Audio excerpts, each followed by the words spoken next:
Korea to Germany.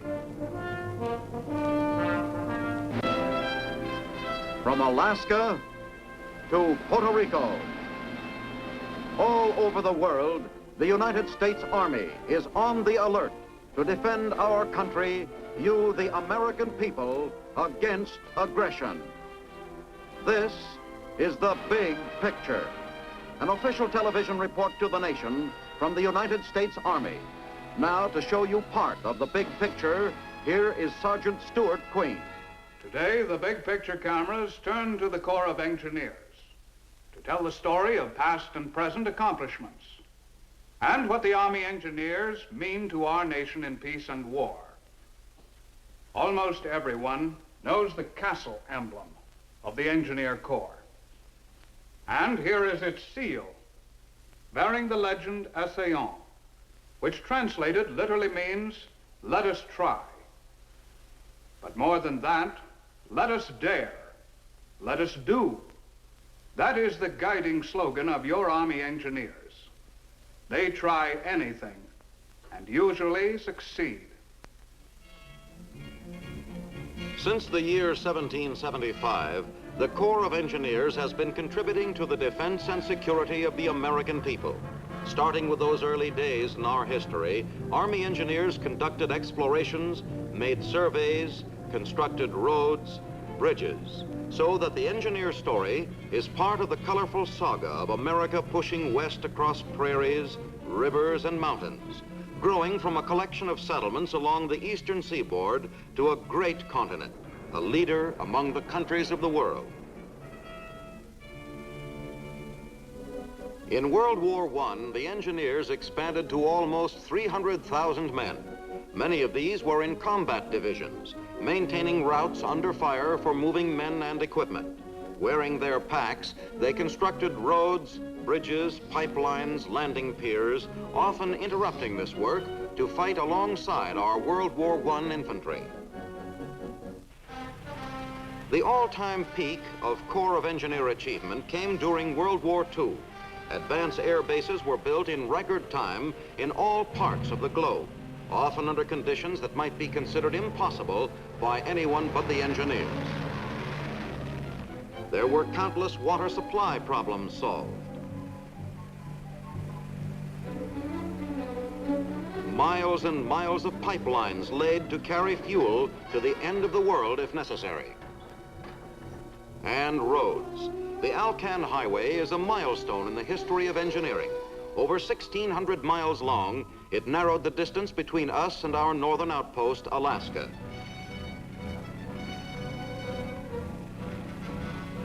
The Lido Road couldn't be built, many experts warned.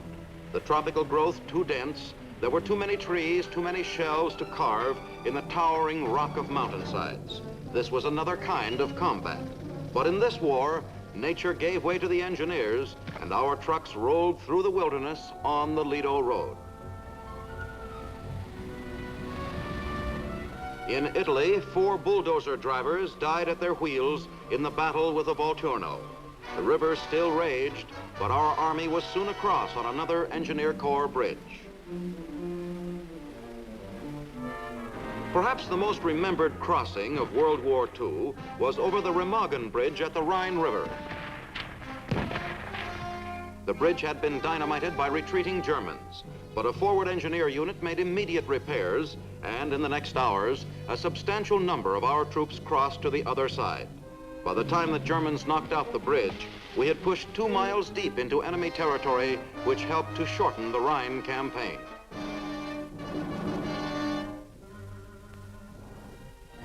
The biggest single item of the World War II engineer construction program was the $2 billion atomic bomb project.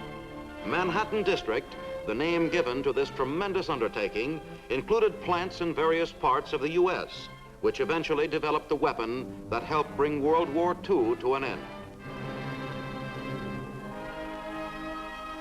In June 1950, the United Nations forces were mobilizing to fight in Korea. The Corps of Engineers faced the task of taming this rugged countryside so our mechanized troops could operate against the vastly superior numbers of North Koreans. During the first months of the campaign, there was an acute lack of tools and equipment. Engineers had to improvise on almost all construction. A shortage of personnel made it necessary to use recruited Korean labor. In the unexpected assault of the Chinese communists, our forces were driven back over hard-won ground. Combat engineers did heavy duty in this action, destroying every bridge and culvert on every road and railway in our move south.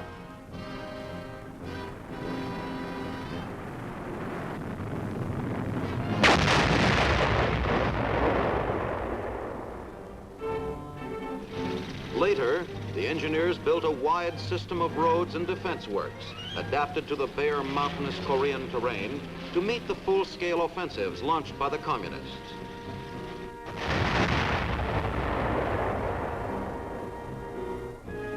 This made it possible for our reserves to switch rapidly from one area to another in time of need. In the ever-changing tide of battle in Korea, as we again advanced northward, the engineers repaired bridges that had been destroyed. For one extended period, they put in over 1,000 tons of bridge material a day. Called upon to perform engineering miracles in one of the most rugged areas of the world, the soldiers of the Corps of Engineers once again distinguished themselves as builders and fighters. Today, at engineer training centers, such as Fort Belvoir in Virginia, the recruit is given a thorough grounding in combat soldiering. In addition, he is schooled in more than 30 different technical skills, which make up the Army engineers' bag of tricks. Trainees learn the most effective ways of placing barbed wire, the importance of proper drainage in construction, how to handle the many types of engineer earth-moving equipment, and, of course, how to build bridges. The engineer-trained soldier develops a technical know-how that is useful in civilian life. Bridge construction is the job most identified with Army engineers. This includes the construction of a wide variety of floating and fixed bridges for the heaviest equipment our forces take into action. Mobile, sturdy bridge-building equipment is designed for rapid construction. Well-trained engineers are also skilled at make-do methods using local materials.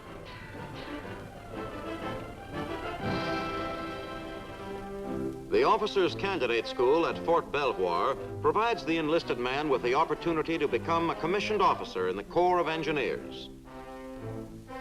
The 22-week course of instruction is intense, with great emphasis on physical training. The typical candidate usually has less than a year of service. He is about 23 years old, has a year of college. When he graduates, he makes a versatile engineer officer as well as a hardy combat soldier. The Army Map Service, under the direction of the Chief of Engineers, with its headquarters in Washington, D.C., is the largest mapping operation in the world. The complex maps required by our armed services are prepared by a skilled organization of some 3,000 civilians and engineer officers. Unlike the ordinary road map, these topographical maps must be extremely detailed and accurate for many uses, such as control of artillery fire. There is need for tremendous quantities of all types of maps. During the past year, 65 million copies were produced to meet military requirements.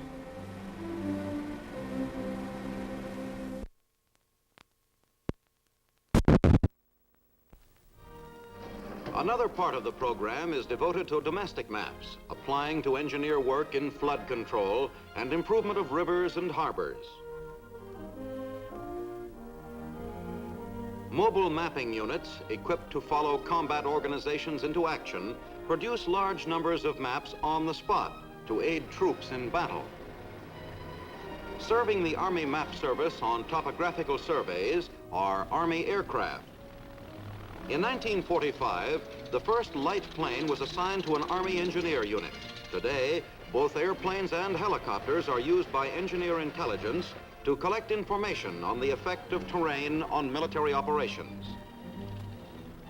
Airdrop of engineer equipment is a major present-day problem. Construction equipment must be adapted so it can be dropped from the air. Bulldozers, tractors, cranes, scrapers, graders, and other earth-moving materiel have been modified to meet the 16,000-pound airborne weight limit. Tests are being made so transport planes will be able to drop equipment along with construction crews far behind enemy lines. To suddenly discover an American engineer-constructed airfield at his rear would be a shock to the enemy and a tactical advantage to us.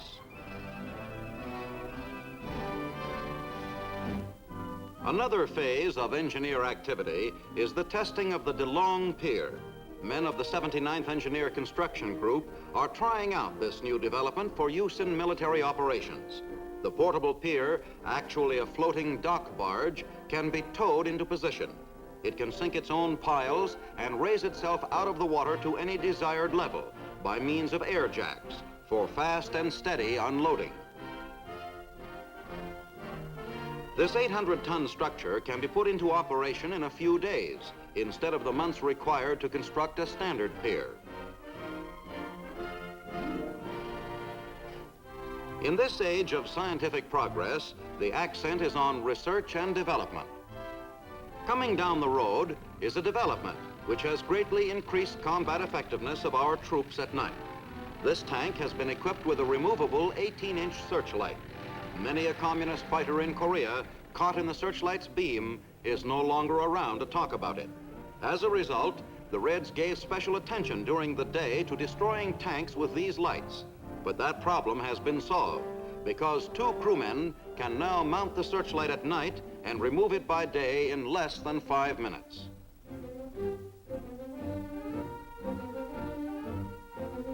The 60-inch anti-aircraft searchlight has been put to new combat use, producing artificial moonlight to illuminate a battlefield. Redesigned by the engineers as a complete unit in itself, with both searchlight and generator mounted on a single truck, this device was used extensively and successfully in the Korean conflict. This van expands from its normal 8-foot width to 13.5 feet in a 5-minute operation by 2 men. The van is only one section of a photo mapping equipment train with heating and air conditioning units. Engineer research has come up with this new method for making it easy to unload heavy equipment from a truck. By stopping the vehicle suddenly, the equipment mounted on a sled is jerked back so it slides over a roller on the tailgate. Now it can be lowered into position on the ground by a winch located on the rear of the truck. Detection and demolition of mines is another frontline responsibility of Army engineers. Equipment for doing this job is constantly being developed and improved. In lanes containing 4 types of terrain, typical of different parts of the world, various types of mine detectors are tested. And here, the mighty little Jeep goes in for mine detection. When the attached detector registers a find, the Jeep comes to an automatic halt. If the driver decides to take a walk, the Jeep goes on alone and points out the spot where there's trouble. Answering the need for speedy storage of petroleum products in the field, the engineers have come up with this 10,000-gallon collapsible tank. It took weeks in the past to set up bolted steel fuel tanks, but this new collapsible type will work fast for most fueling operations. At up-to-date container testing laboratories, considerable progress has been made in reducing damage to shipments of materiel because of inadequate packaging. In 1942, about 45% of materiel shipped overseas arrived in usable condition. By 1945, the figure had grown to 75%. The ability of a container to withstand impact stresses is determined by this incline impact testing machine. Here, a crankshaft feels the brunt of the impact. Prolonged periods of vibration often cause damage to sensitive equipment. To cut down losses from this source, containers are subjected to a vibration test. This engine generator is feeling the effect of vibrations. The results are recorded on instrumentation panels inside the booth. Here is a new plastic assault boat, light and efficient. Carrying 12 combat-equipped men, it can reach a speed of 30 miles an hour. To rapidly bridge short gaps, such as canals and narrow streams, engineers have developed two tank-launched bridges. The first bridge sits on two huge rubber tires. Easily maneuvered, it is pushed into position by a tank. The scissors-type bridge is 60 feet long and has a roadway width of 13 feet 6 inches. It can carry the heaviest of tanks. Even for short gap crossings, it is difficult to build a bridge in the face of enemy fire. These bridges are a possible solution to that problem. In times of combat, as well as now, all units make use of equipment for which the Corps of Engineers is responsible. To supply such items and spare parts, engineer depots are maintained. Thousands of engineer soldiers and civilians have served in these depots all over the world, handling 10,000 standard items of equipment and 300,000 different items of spare parts. As in the case of the 1947 Texas City oil explosion and fire, whenever disaster strikes at the well-being of the American people, the Corps of Engineers goes to the help of the stricken area. In the mounting emergency caused by the paralyzing Midwest blizzards of 48 and 49, the Fifth Army turned over relief work to the Missouri River Division of the Engineers. In Operation Snowbound, as it was called, engineers opened up thousands of miles of drifted highways and farm roads. Over 200,000 maroon families were freed, and access to feed was provided for millions of starving livestock. In 1951, when heavy rains followed a concentration of snow and ice, the swollen Missouri River threatened well-populated areas along the mighty Mo down to its mouth. Tragedy was averted at Omaha through the combined efforts of Army engineers and the people of Omaha and Council Bluffs, the city across the river. Under the direction of the engineers, flash boards were put in, extending the height of the levees, protecting valuable property, homes, and industry. By day and night, constant vigil was kept, while the struggle continued for 30 days, but the river was held back within its banks. Army engineers answered the call for aid overseas as well as at home. Holland still hasn't completely recovered from the effects of this disaster of 1953, one of the worst floods in the history of the friendly lowland country. For their heroic fight to save lives and property, NATO troops, including American engineers, won the undying gratitude of the Dutch government and people.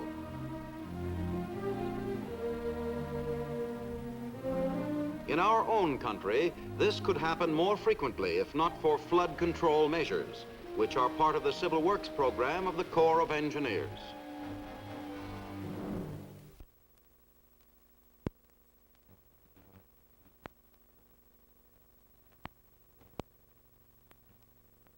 Our main bulwarks against major floods are dams. On the Missouri River in North Dakota, the Garrison Dam, largest rolled-filled earth structure ever undertaken by man, is under construction. Modern earth-moving equipment, together with human engineering skill, will make possible a project which will be 20 times the size of the Great Pyramid in Egypt. Fort Peck Dam, at the headwaters of the Missouri River in Montana, is a reservoir for navigation, flood control, power, and irrigation. It is estimated that in the past 12 years, this multi-purpose project has prevented $51 million in flood damage. The Fort Randall Dam and Reservoir is under construction in northern Nebraska, near the site of a fort used in the 1880s. At the White House on 15 March, President Eisenhower gives the signal to Fort Randall to put the first generator into operation. When completed, this project will be one unit in the comprehensive plan for the development of the Missouri River Basin. By providing flood control, it will protect against destructive waters from Fort Randall to the mouth of the Missouri. Chain of rocks located on the Mississippi River above St. Louis presented a troublesome navigation hazard. To correct this barrier to inland shipping, the Corps of Engineers set to work constructing a canal and locks.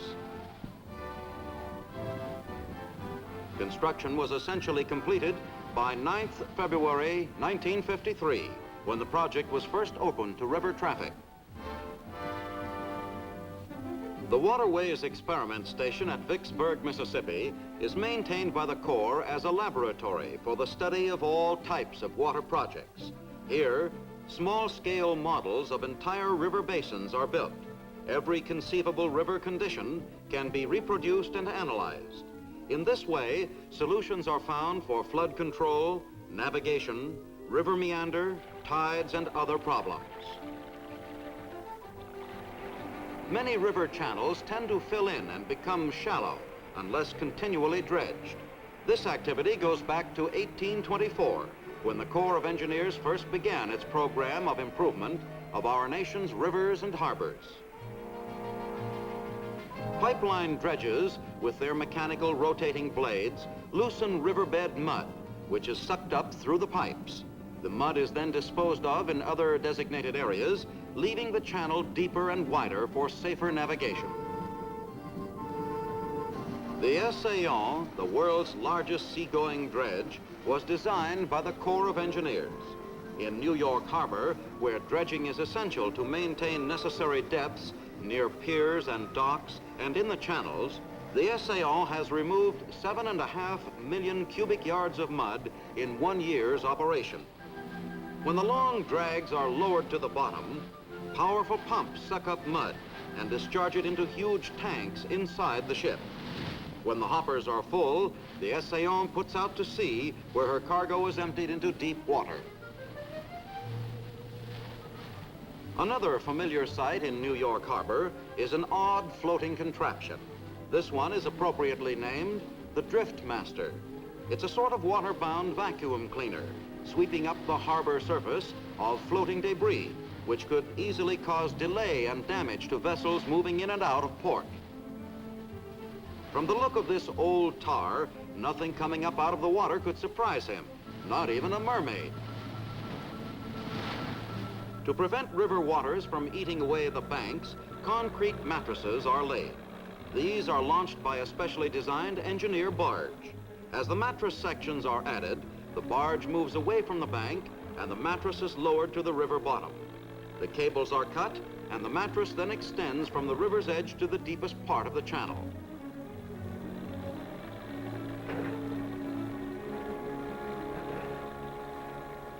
Located in the nation's capital, the Beach Erosion Board is another engineer testing agency. This is a model study of emergency shore protection for the Great Lakes. The temporary protection shown here is built at a fraction of the cost of other known methods. How to find ways to minimize the deterioration of waterfront property from sea erosion is the main job of these technicians. Stormy seas are reproduced in this 635-foot tank. The seemingly beautiful waves which pound our coast 24 hours a day carry destructive force in every curl and break. This type of research may mean the difference between life and death for a waterfront community. In cooperation with the Canadian government, Army engineers are preparing to do a facelifting job on Niagara Falls. During the past centuries, the face of the falls has been slowly wearing away and its crest moving upstream. In order to preserve the beauty of this scenic spectacle, the International Joint Commission has authorized engineering works for keeping the maximum amount of water going over the falls and at the same time diverting water for other uses. Not all Army engineers wear uniforms. There is a far larger number of civilian workers who are the backbone of the engineer-directed construction program, which will reach over $1 billion in the present fiscal year. In the American tradition, private industry plays a substantial part in the accomplishment of these operations. The time-honored practice of awarding contracts to the lowest responsible bidder is followed as much as possible.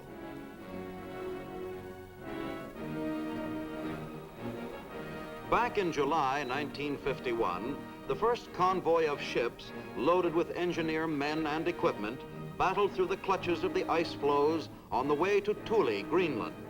They moved ashore to a frozen, wind-swept, desolate fragment of land abutted by the great ice cap.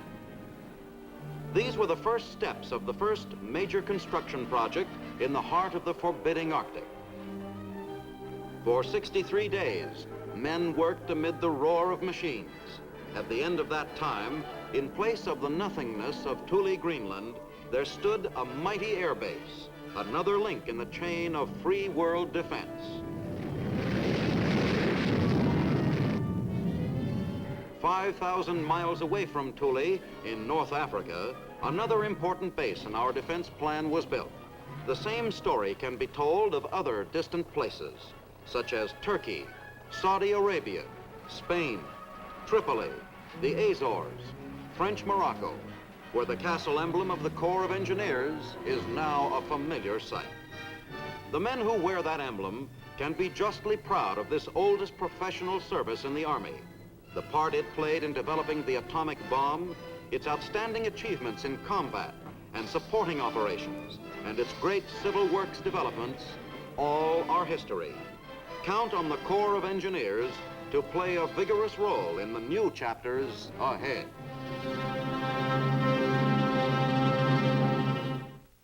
The Corps of Engineers is now 179 years old, with a proud record of service behind it. But as you have seen, there is nothing old about its spirit, as its personnel, both civilian and military, look forward eagerly to future accomplishment. This is Sergeant Stuart Queen, inviting you to be with us next week for another look at the big picture. The Big Picture is a weekly television report to the nation on the activities of the Army at home and overseas. Produced by the Signal Corps Pictorial Center. Presented by the U.S. Army in cooperation with this station. You can be an important part of the big picture. You can proudly serve with the best equipped, the best trained, the best fighting team in the world today, the United States Army.